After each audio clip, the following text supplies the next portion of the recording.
Bauman, en su libro La vida líquida, La vida líquida es uno de los últimos libros de Zygmunt Bauman, editorial Paidós. Tiene un cuarto capítulo que tiene como título Una cultura ingobernable. Así llama a esta modernidad líquida que él describió en su famoso libro La modernidad líquida. Y en ese capítulo dice algunas cosas que vale la pena. La cultura indisciplinada e imposible de controlar. Voy a leer el texto porque vale la pena. Villeglé, Valdés y Brown Vega son artistas representativos de la era moderna líquida, de una era que ha perdido confianza en sí misma y con ella la valentía para imaginar y esbozar, y aún menos para seguir, modelos de perfección, entendiendo que por tal, el estado en el que ninguna mejora adicional es ya necesaria ni posible, y en el que todo nuevo cambio solo puede ser a peor. A diferencia de la era de la modernidad sólida que la precedió, que vivía enfocada hacia la eternidad, una forma abreviada de referirse a un estado de uniformidad perpetua, monótona e irrevocable, la modernidad líquida no se fija ningún objetivo ni traza línea de meta alguna, y solo asigna una cualidad permanente al estado de fugacidad. El tiempo fluye, ya no sigue su curso inexorable. Hay cambios, siempre los hay, siempre son nuevos, pero no hay ningún destino ni punto final, ni tampoco expectativa alguna de cumplir una misión. Cuando la cultura se concibe de esta manera, no hay ninguna expectativa de cumplir una misión, ya no tiene el sentido de línea ascendente con que nació el concepto de cultura. Pero a esto que dice Bauman voy a agregar algo que dice Lipovetsky, refiriéndose a este clima en el cual yo estoy diciendo que hemos perdido la autoridad. Hay dos tendencias, esto está en su libro El crepúsculo del deber, editorial Anagrama. Hay dos tendencias del individualismo contemporáneo. Por un lado, un individualismo responsable y organizador, por el otro, un individualismo autosuficiente, sin reglas, desorganizador, dicho de manera brutal, irresponsable. Pensemos si no hay una manera de radiografiar este mundo que estamos viviendo. No soñemos, no habrá salida final en el combate que libran esas dos lógicas del individualismo. Van a continuar por caminos diferentes, cohabitando y chocando, ya que se trata de una cultura que reduce los deberes y consagra los derechos, expresiones e intereses de las subjetividades. El crepúsculo del deber, Anagrama, Barcelona, página 191, y agrega unas páginas más adelante. El reino de la especulación a ultranza y por contagio el del individualismo irresponsable, sin reglas, es el que tendencialmente ganará a sectores cada vez más amplios de nuestras sociedades. Dicho por un hombre al que de ninguna manera podemos acusar que es crítico de la posmodernidad. Al contrario, los libros de Lipovetsky siempre navegan en el filo de la indefinición, pero más parece que afirman que esto es una realidad que hay que aceptar como tal sin verdadero juicio crítico. Ante esto,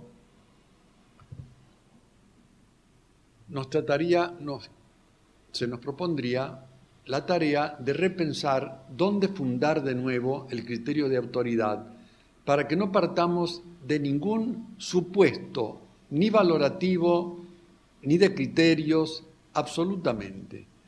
Algo que pueda tener la validez de la aceptación de los que pensamos diferente, porque partir de un supuesto filosófico determinado ya limitaría la aceptación. Partir de un supuesto religioso determinado ya limitaría la aceptación. Tendríamos que buscar un punto existencial que podamos compartir todos. Vamos a ver si eso es de alguna manera posible. Ante el imperio del caos, libro de Alain Hoxie, la necesidad de partir de un lugar compartido. Vamos a partir inicialmente de la etimología de la palabra autoridad. Y acá en este momento celebro que no esté el doctor Pedro Barcia, porque el que debería hablar para hablar de lo que voy a decir ahora tendría que ser él. ¿Cuál es la etimología de la palabra autoridad? Viene de autor, del latín. El autor de tiene autoridad sobre aquello que realiza, es el que lo ha llevado a ser una realidad posible, concreta. El autor de un cuadro, el autor de un libro, el autor de una vida. El autor tiene un poder sobre la obra que ha realizado porque es el que la ha realizado. De la palabra autor viene el verbo latino también augere, que significa hacer crecer. El autor es el que tiene la capacidad de hacer crecer la obra para que llegue a plenitud. Esta es la etimología de la palabra autoridad. Pero si ahora analizamos cómo surge la palabra autoridad y qué incluye, vamos a encontrarnos con algunas cosas interesantes. Primero vamos a decir lo siguiente: ninguna palabra es inventada por un académico. La palabra surge de la sociedad porque hay una realidad que tiene que ser nombrada. Ni un filósofo, ni un sacerdote, ni un científico inventan la palabra. La palabra surge por una necesidad de la realidad que tiene que ser nombrada. Por eso es interesante seguir la etimología de una palabra. ¿Qué necesidad había de utilizar esta palabra para determinar qué cosa? ¿Y qué cosa hay detrás de la palabra autoridad? Cuando yo me encuentro con que llamamos autoridad a aquel que preside a un grupo social, a una comunidad, me doy cuenta que se trata de hacer crecer a esa comunidad para que llegue a una meta supuestamente ideal de desarrollo, grupal y personal. De modo que la palabra autoridad implica ya de por sí un grupo social. Pero cuando decimos que implica un grupo social, estoy diciendo implícitamente que implica una meta.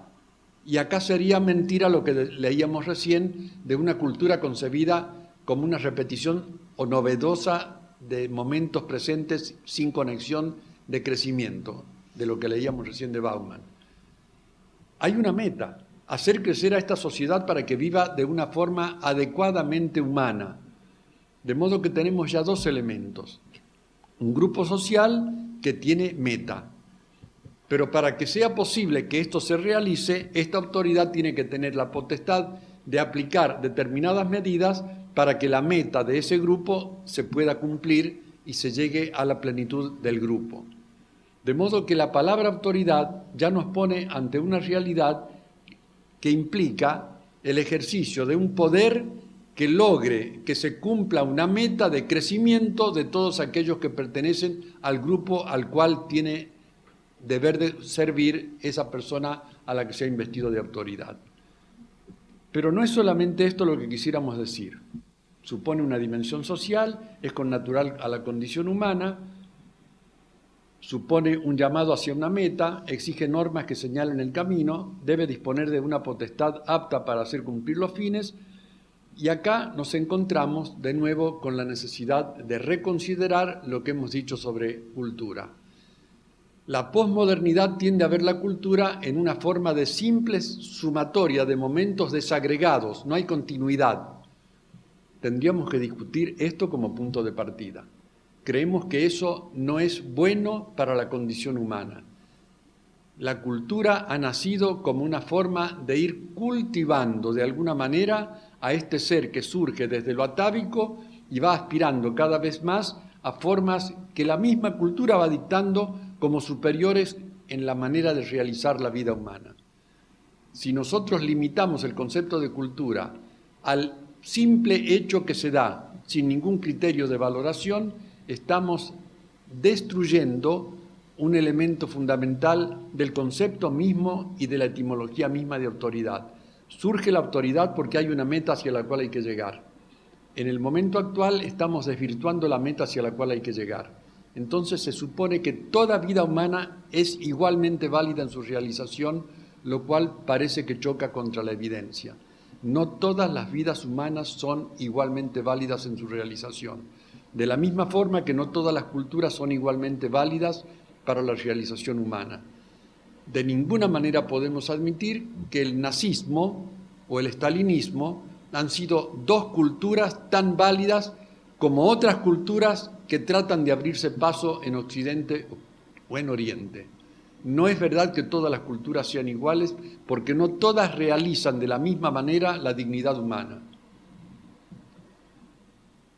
Dicho esto, vamos a tratar de dar un paso más y vamos a proponernos otra manera de redescubrir la autoridad. Y vamos a suponer un grupo primitivo humano. Y digo grupo porque concebir la persona humana es concebir al grupo humano.